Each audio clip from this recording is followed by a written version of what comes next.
Welcome to Week Gen Z. Focused on young adults in the Northwest And their careers in a post-pandemic world. Ever wonder how they go from the classroom into your chosen career? We chat with local Star employees to find out how they got where they are today. And what they've learnt along the way. Hello everybody, how are you doing today? Thank you so much for coming. I'm just going to go around each of you individually and just ask you your name and a bit about your business. So Chris, do you want to go first? My name's Chris Ferry. Ferry Clever is the name of the business, and it's just a disruptive business. It's just, they make people laugh, have a bit of crack, free greeting cards and prints and mugs and t-shirts and stuff like that. So that's the way I probably look at it. It's a disruptive business. It's to catch people's attention using swear words and everything and just not give up attitude. Yeah. My name's Danny. I do the opposite of him in a sense. I do all educational comics through Revolve Comics. Like sort of medical, historical, mental health is sort of like the main sort of thing. Focus on young kids in schools and stuff like. Very nice. My name's Jill Hyndman, and I'm doing a sustainable fashion brand based on dairy shirt making factories. So I focus on creative shirts and basics, all made from organic clothing. I'm Emily, and I'm from Low and Slow. We do American barbecue sauces, seasoning, and street food. Oh, lovely. Okay, so who and what inspired you to start your business, Chris? It's more panic, to be honest. Panic maybe inspired me. My job before this was doing social media creativity for local businesses and stuff. Right. From mainly in Derry, but I had retainers in Galway, Belfast, Dublin and stuff, and then COVID happened. So I wasn't getting paid. So I went, you know what, I need to take that creativity and kind of work on my own. Yeah. Because before, I always enjoyed the creativity of making stuff for like the Chica Chica, I was doing all their stuff. Okay. And I always enjoyed it, but at the same time, when you finish doing a good project and you knew it was going to get engagement, you're like, that's not mine. Do you know what I mean? That's not mine. So then I got the COVID, and I always use an excuse. I don't have time to work on myself, But then COVID happened and I had the time. So I just went full throttle and started doing prints and stuff, and I didn't really enjoy the print side of it. And then I was watching an episode of Dairy Guards. Michelle dropped a tray of shots and said "Slunt Shop," profanity buzzer. And I put that up as a card, and then that just kind of started selling really fast. And I went, maybe I'm on this on here with cards, because they're like impulse buys. People don't really take them that seriously, you know. And then I just kind of worked on it with the more rude cards sold the most, so I kind of went down that route. Okay, very good. And what about you, Danny? Who inspired what? Well, there's a couple of things. I started off sort of writing. That's what I sort of mainly do as a passion, and that sort of turned from boredom working in a bookies, and I'm going to go and just give this a shot, and just kind of started doing it. And as you say, it was sort of like, it was more like, oh, there's attention on me now. Right, let's run with this. I give up the day job. Wow. Run with it. See how long it's going, and Brilliant. coasting still. Very good. Stuff's class, man. Cheers. Class. How about you? I've always felt quite passionate about having my own brand and business. I think from doing internships too with local designers such as like Dale McBride and seeing firsthand of her running her own business, really inspiring. Very good, very good. And what about you? So I've got a really weird journey to business. I used to be a youth worker and charity worker, so I never worked in food, never qualified as a chef or anything like that. My husband became really ill in 2015, I think it was, and we were homeless in Dublin, and we kind of had nothing to do. Came back up here where he's from and lost our house again. And food was always something that like we wanted to do. And so I kind of figured I've got to take care of him. We had 2 small kids, and I need something with flexibility. So it's now or never. And that was kind of like our open window of like we jump and we go for it, or we just survive, just exist, you know. You had no choice. Yeah, so like my inspiration was like we literally had no way out, and we were clawing our way out of a hole type of feeling, which is like a great impetus. It's it's a really good inspiration. So it was sink or swim. So that's why we started it. Yeah. And what kind of challenges did you face in the very beginning? Oh gosh, everything. We all had PTSD because I thought I watched my husband die. He had a seizure in the middle of the night and developed adult epilepsy, like just super randomly. So I thought I was actually watching him choke to death in the middle of the night. So I had like severe PTSD. But aside from that, for any other entrepreneur, I think like starting out, I think that one of the biggest things is you just never feel like you're making it. You never really feel like you're there. And no matter, because we were super lucky. We had like a lot of success early on with our business and our sauces and street food.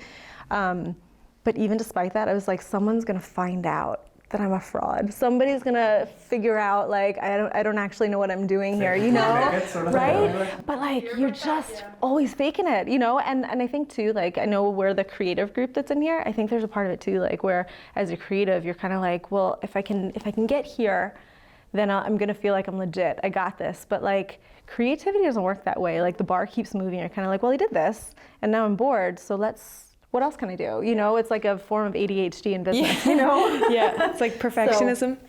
So it's one of, I think for me, it was one of the biggest challenges of trying to continue going on, but it's also like, it's a good motivator. Yeah. And Jill, what was your biggest challenge? I definitely feel like I feel the same. I feel like a fraud having something here. Like, are you sure you want me to do this? But I'm still very early days of business too. I've obviously worked with designers. My past, I've worked quite a lot with bespoke. I've did a lot of one-on-one with like dairy people like Robin Diamonds who like drag acts. Oh yeah. So I'm trying to go more kind of like retail mass produced, and hopefully we'll see. Hopefully it works out. Okay, very good. And how about you? What was your biggest challenge? Enough time. Oh, really. okay. You have a list? Well, just in general, I'd say the main thing that you don't know the hurdle is when you start out is who's the people you need to know. Yeah. And that's the hurdle you don't know until like years down the line. Okay. And you're like, oh, I should have been out talking to him. I mean, you're going to get a chat. As you know, it's all about going, right, we have to go and get a... So you were kind of thinking that you had to do it all on your own? There's definitely an element, and the good thing was I was starting out doing this stuff around the city of culture. Okay, oh, good timing. So when that sort of was presenting opportunities, that's when I sort of started to learn early. I was like, you don't want to make money, you want to make friends. Right, okay. That's a good piece of advice. That's and then the many sort of hurdles thereafter. Yeah, But I don't. Everybody's got their own hurdles, their personal ones, and what you mentioned there is that your personal situation wasn't a part of your entrepreneurial. It completely is. Yeah, it affected it. No, again, it's the core. Yeah. If you're not happy doing it, if you're not 100%. feeling it, you have to. Big time. Like one of the best pieces of advice you probably could give is just be willing to fail. Okay. Yeah. Because I bet you've done things at the start. No, Yeah, 100%. Oh, yeah. And you just adapt and... I think to be successful, you have to go through failure. Oh yeah. You know, I was pushing myself as a DJ for years, and I really pushed it, and I got the DJ with Snoop Dogg and Jazzy Jeff and Grandmaster Flash, and I thought I was going to be this big DJ, and it just, boom, hit the deck. No, it's not happening. So I put that there for me, because I put so much hard work into it, with like the creative side as well, and it didn't work. It really did influence me to go, let's just work on something that's going to work. Something will come along. You know, because it was still in the creative field. Yeah. So I didn't feel like I actually fully, you know, I'm not dead and buried, because there's so much different elements to creativity. So I just went a different route then. Still DJ like, but Yeah. I just do it in Sandino's, just nothing big in any big arenas or nothing like that. And did any of you have very significant mistakes in the beginning, or did you play it safe? Can't say significant mistakes. They're all mistakes, really. Like, you know, and you're just trying to find the one that's not. You know, you're searching through, you know, haystack looking for that needle, just really. But everything's a mistake. Like you, and that's the only way you learn. Like putting up. Like recently enough, I sort of went right. I'm not promoting to the, you know, the public or anything. So all the time I was doing social media for years. Can't pointless. That was a huge mistake. Oh yeah, okay. You know, sort of like, so it was more for like sort of ego and profile, you know, in your head, like, but it wasn't actually translating. Yeah. Like, all So you need to focus on what you need for your business. You don't necessarily need to focus on.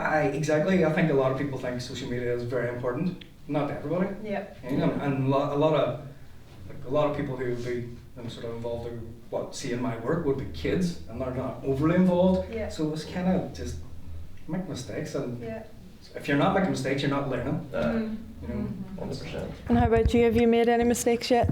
I think just constant mistakes, but it's always learning from them. hopefully not too much like costly mistakes. Fashion can be quite costly. But yeah, I think you have to make mistakes to learn. So, do you know, if you're not making mistakes, you're not doing something right. That's how you learn. And how about you? Nothing significant. Like, we haven't like burned anything down or poisoned people, which is great. But I think early on, because of the reason why we started our business, I say we, it was me and my husband, you know, helping, cheering me on. Like, but I think early on I adopted the mindset of it's a business, not a baby. It's not my child, it's not a pet. Like, we're gonna hold really loosely to this. So if things work out, they work out, and if they don't, they don't. And the other thing, I had 2 criteria for judging an opportunity coming to me. If it's not physically impossible and if it's not morally impossible, like, what the hell, let's try. You know, like, let's just go for it, you know? And if we fail, then we fail, and it's an opportunity to learn. And if we succeed, then it's an area of growth. And so for me, like, that was kind of my, like, maybe it's a bit reckless. I don't really know. Well, I think either way, it's beneficial. Yeah. And I think too, like during COVID and stuff, like, COVID was really good for us in some ways because it made me realize there were a couple business relationships that I had that I realized weren't working. So I just quit. And I didn't see that as like, man, what a failure. I didn't judge that right, or I should have spoken up or anything. I just kind of realized it's now or never. So before I go into debt with this relationship, let's just quit, you know? So I think it depends on how you view failure and how you view going forward in business. If you're gonna view it as like it's sink or swim and I've gotta always make sure that making the right step here and the perfect step, then like set yourself up for some brick walls. But if you kind of view it as, let's see what happens, let's take it a step at a time, then it's always an opportunity to learn and grow, and it's fun. I think that helps keeping it like lighter and funner. I don't know, what do you guys, like, is that? No, well, there is mistakes to be made, but I look at it as, I don't look at it as the word mistake. I look at it as an opportunity to be better. You know, there's so many great stories, like Cristiano Ronaldo, for example, random example, but he joined Man United. He was skinny, he was a good footballer, but every time he came up with a defender, he was hitting the ground. But instead of going to Ibiza, partying, and getting chicks, and when the season ended, he went to a gym and built himself up and became the best footballer in the world. You know, he's the best footballer in England, Spain, Italy, and that wasn't a mistake of his. It was just something he didn't have, and he had to work on it. And that's the way I look at a mistake. For example, with my business, I'm creative. I believe to myself to be creative, obviously. But now we're now in 15 shops, and at the start I was emailing the shops, and I'm not professional. I'm not. You know, and then they were It's a crack, hey? what's happening, Walker? You would fancy selling me cards? You know, that's not me. They're probably reading it going, who the hell is this boy? But I didn't see it as a mistake. I went, you know what, I need to learn from that. I need to hire somebody who's got a professional business head on. So now I've got somebody working on that end who gets in touch with, builds relationships with like the Spar and Centras and stuff, and that's taken care of. It was a mistake I made, but it's something I learned from, and now it's benefited me, you know. Very good.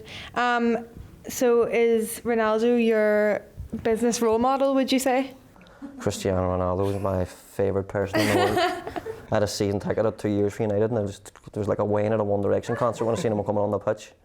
But Cristiano Ronaldo is a good example. I must do a card of him actually, now that you say it. There you go. Always about that. Couldn't get you Cristiano Ronaldo, would have got you his card instead and have my like 6-pack just.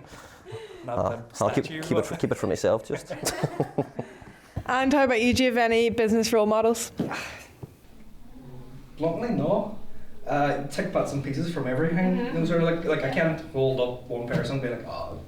You know, like if I was to do that, I would say more local because I would know them better. Like, you know, like we were just talking about Mark from iPrint and all. Starting out, bang, what a guy, just there to go. How can I help you? Yeah. And that's not what he's there for. He's there to print your stuff, like. But and it's guys like that who are just wanting to help community. That are probably the more sort of heroic. You would take that as inspiration? Yeah, like you can talk about Elon Musk and stuff like that there all day, like, but that's a different league, like.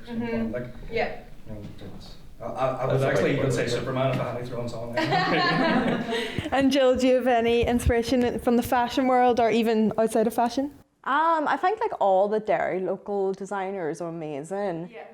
People like Adele McBride again, Bridie Mullen, everyone in the fashion hub's amazing, and it's so fantastic to kind of be in amongst them and kind of learn from them. Yeah, because you're working with them, aren't you? Yeah, And I'm steadying on people asking questions and advice. So, but it's such a lovely community. So I have great respect for everybody in there. all those Such a you guys. culture there for like, you know, the sheer factories. Yeah. And, Yeah. you know, they're so. I love history. There you go. You know, you're gonna have to do a big historical dress or something. I actually did the Miss South dress for Northern Ireland 2017, so that I've actually already did that. So I'm very happy, inspired in knitwear and linen and. You've won a few awards as well, haven't you? Yeah, well I won that.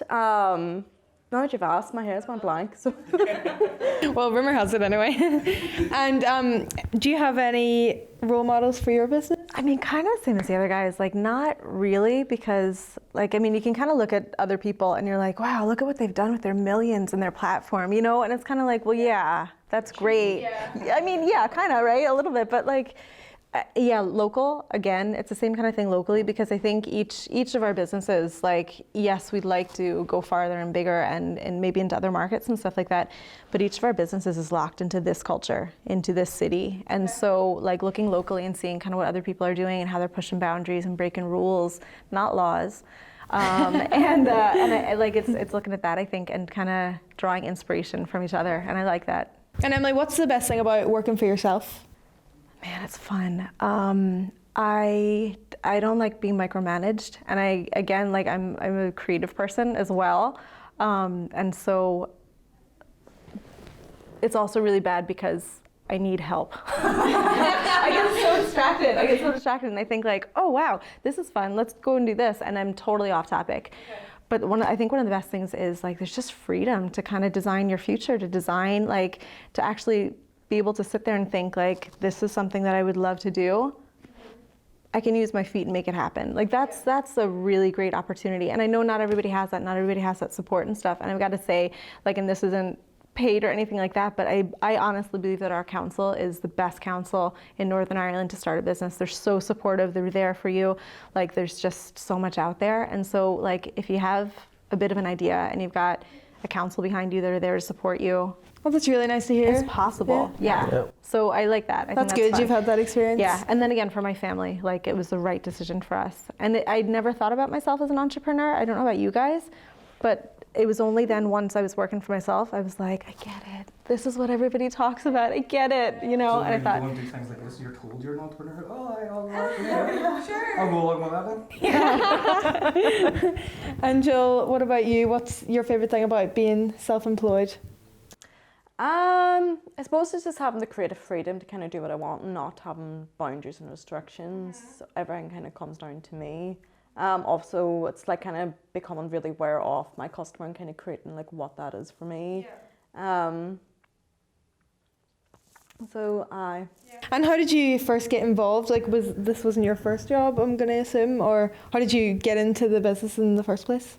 Where initially was actually when I was at the college. I reached out to Adele McBride and started working alongside her. Then I went to university, I went to Bath Spa. I graduated there 2 years ago. From after moving home, I got into the fashion hub, and it's something that, like, even if I was just sitting in my bedroom at home, I would constantly be doing it. I've been drawing fashion sketches since I was 10, so it's just something that's very in my blood to do. So even if it wasn't a career, it would definitely still be a hobby. I'd still be doing it. And how would you guys, how would you suggest that people kind of transfer their academic side into and change it into employability? Because I feel like in school we're not really taught about that. You know, we get our grades and then. Academia, I started engineering and doing comics. Yeah. You didn't really use school at all then? It's similar to what Jill says there. You know, if you're really passionate about it and it's your hobby, I know obviously the fundamental of life is getting educated in school and stuff, but if you're passionate about something and you're interested in something, like in 5th year at school, I was always interested in art, not necessarily art at GCSE or at A level. It was just like seeing comics, seeing graphic design, seeing billboards. It was always something I would love to get involved with, but also at the same time I was in love with music, big music fan. And I was just passionate about either things. And see, tomorrow if Ferry Clever stopped, I'd still be sitting drawing on my graphics pad. It's not going to stop me. It's something I love doing. So it's similar to what you're saying. It's not really like a job. It's just something you love doing. And what would you say to young people who want to make their passions their job, you know, their career? Because I feel like there's a fine line between it and a lot of people don't know how to get across. This might sound harsh. If I had to tell somebody to go and make something for themselves, maybe they're not supposed to. Oh, really? Okay. It's like passion, failure, we're all experiencing it, but we're all handling it to get through it. Yeah. It's not for everybody. Okay. But that's basically what happened to me, because I was too busy doing all this stuff for our businesses, and everybody kept saying to me, friends of mine, you should be doing this yourself. You should be doing this yourself. I was like, nah, too afraid to take the risk, too afraid of failure again. but and then I just went, you know what, COVID, why not? Let's give it a go, and it worked out well. So it's you know, it's kind of cliche, but if you don't take the risk, you'll never know. Yeah. You know. I don't know if you would know, but I've kind of got a question. COVID happened, lockdown. Grab a mic, get the mic. COVID happened, and everybody started to try their hobbies for their 100%. Right? Did that kill the community though? Has that like diluted the amount of people that can jump in? I think it just basically influenced people away because everybody had the time, you know, and people were But the people who are already existing in that space.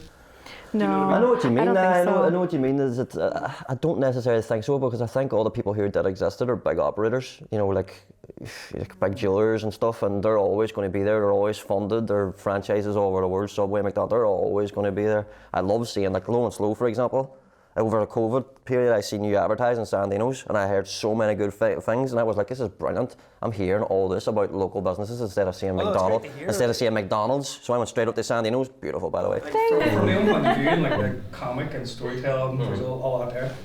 I'm the only person kind of in that realm, so I don't know how that affected. I totally think business begets business. Like I've had a friend who did kind of like it was a business. He legitimately set up a business and it turned into a social experiment down in Dublin, and they set up a cafe in like a real rough area, and it was where they lived, so they set up a cafe, and now it's like super thriving. There's cafes up and down the square where they are, and it's amazing. And it's not like, if we keep this mentality, like, and I think it's for anybody going to any business, whether you're working for somebody or you've got your own thing, if you keep this mentality that there's one pot of money and if I get there first, I get the lion's share, it's totally not true. I think business begets business, partnerships work, and it's the thing that I like about dairy. It's the reason why I'm happy that I'm here, is because people want to work together. You know, like it's more collaboration over competition, really, isn't it? Yeah, there was a guy who came from Belfast at the Halloween festival. And like he was having problems with his fryer and his tire went out and stuff. And like literally all of the other vendors were like, well, how can we help? What can we do? And he was like, you would not get this in Belfast, you know? People are like, look, he's out. Come on, you know, customers. And I was like, well, this is the heart of the city, you know? So business begets business for sure. And I would say the more people that start doing graphic arts and graphic novels and comics and stuff like that, the more popular and more exposure that you would get. Yeah, it both I think opens up the public palette for that kind of stuff, but then as well, then it just encourages more people to kind of step out and do the things they've always wanted to do. I think it's great. Yeah. And Emma, is your business how you first imagined it to be? No. Like, I've got to be totally honest. I'm super lucky. I'm really, really lucky. We didn't mean to be doing as well as we are doing, and it's not down to any business expertise. I think I went to 3 universities and dropped out of all of them. So I don't have a degree. I haven't done anything, and I know this is school, so stay in school. But I didn't know what I wanted, you know, and I was learning, and so for me, we've been super lucky, and we've just happened to be at the right place at the right time, with the right drive and the right attitude. So no, not at all. We had a business plan, and we should still only just be doing our sauces right now, but we've kind of been like leapfrogging through it, which has been fun. But I think it comes back down to as well that attitude of an opportunity comes our way. Is it physically or morally impossible? Let's try it, and if we fail, we fail, and we'll go back to what we're doing, and if not, then we grow. Yeah, that's about the creative spirit. Like, once you've done something, like, right, I want to do something else too. I'm also a thrill seeker. So if there's not like chance of death in something, like I'm like, let's go jump out of a plane, let's go whitewater rafting, like I got a thrill, you know. So in business, without any of that death stuff, it's good, yeah. That's good motivator. Roll the dice. Yeah, it is. It's so fun though. Yeah, and you meet great people. And Jill, what would you look for in someone if you were to hire someone else to work for you? I think just passion is the most important. Someone that kind of like shares your passion, your vision, it's something that, like, you know, you can't buy that. It can't be faked. So I think that's definitely the most important in building that relationship and kind of growing this. You said not to call it a baby, but grow this like together, and it has the best intentions, and And what about you guys? What would you look for in a person if you were going to employ someone else to work for you? Well, there's no denying passion, like, but thereafter integrity. Like, it's so easy for to get an email from somebody like, here, can I do this? And you email it back, and it's like 2 days, 3 days, and you're saying, well, I don't care, you know. So just having that sort of integrity to stay, you know, get back to somebody if like, no, it's the small things really, like, there's nothing bigger. You know, it's like just replying to emails, saying hello if you see them, say, oh, how's it going? Oh, sure, we'll get it. You know, it's them wee things that do the most. The personable kind of side of it? Yeah, it's like, like in my, you're talking about academia and stuff now. In art and creativity and all, there's only so much academia that's useful. Yeah. Because like if you can't draw at the end of the day and you've got a degree in art, doesn't matter. I mean, like, so the passion is going to get you to there, but your integrity is going to get you going. Plus, showing integrity from my aspect too is a way to keep, like, you know, your clients coming back. I don't even really hunt for sales really. Most of my sales are people coming back, and I bet you will find the same. You know, once you've got somebody who loves your barbecue sauce, what else you got? You know. And Chris, what piece of advice would you give to yourself or to younger people for the very start of starting your business? Don't bother. Patience, to be honest, because in this digital world that we're in now, you have to have patience. Like if you're coming up with any product, I'll just use cards for example. If you're coming up with a card company or whatever, you know, there's so, with not even just cards, everything. It's just there's so much different elements of creativity of getting yourself out there that you're going to have to go through, and you can't keep doing the same thing. So if you keep putting up a product picture, people are just going to. That's just boring. You have to be disruptive, you have to have patience, and you have to have a plan out of how you're going to get to where you're going to get, and there's never going to be an ending for me. It's just keep going, and I want to push this right into the UK, hopefully. I know I don't want to be talking dung, like, but I just want to get as much as Ferry Clever out there as I can, and there's just so many different elements of collaboration, as we mentioned, you know, sending out packs to influencers, all that crap you have to do. You just have to do it, you know. Just have patience and you'll eventually get there, but with a plan. You have to have a plan. You just can't do it and hope for the best. And what things do you think could be better about having a business locally? I think you just answered that. Just like business begets you business. Think, that is true. It's like coming up from the sort of Southern culture time, you see now, like, and then yes, they all faded away, but that was a wave of successful ones that's sticking about. And so you've no complaints about the local business then? All the time. You know, like if you're not complaining, you're not noticing problems, ergo not trying to formulate solutions. Like you claim the council's amazing, like I'll claim the opposite. Oh, okay. I'll introduce you to Laverne. She's fabulous. Oh, I know Laverne. And the visuals are great. It's the system. It's a wee bit bureaucratic and boring, and you sitting and going, oh, I have to follow. No, I'm not bothered. There's red tape. It's kind of it's. You want to get a bouncer? And she's going to start scrapping. Let's move on. No, but you know what? You know, credit where credit's due. Like they do deliver when they deliver, but hey, if everything can be better all the time. Absolutely, that's true. Thank you so much, Chris, Danny, Jill, and Emily. It was really nice speaking to you all, and I hope that people watching can really take some of your advice because you seem to all be doing very well. So well done. Thank you Thank you very much.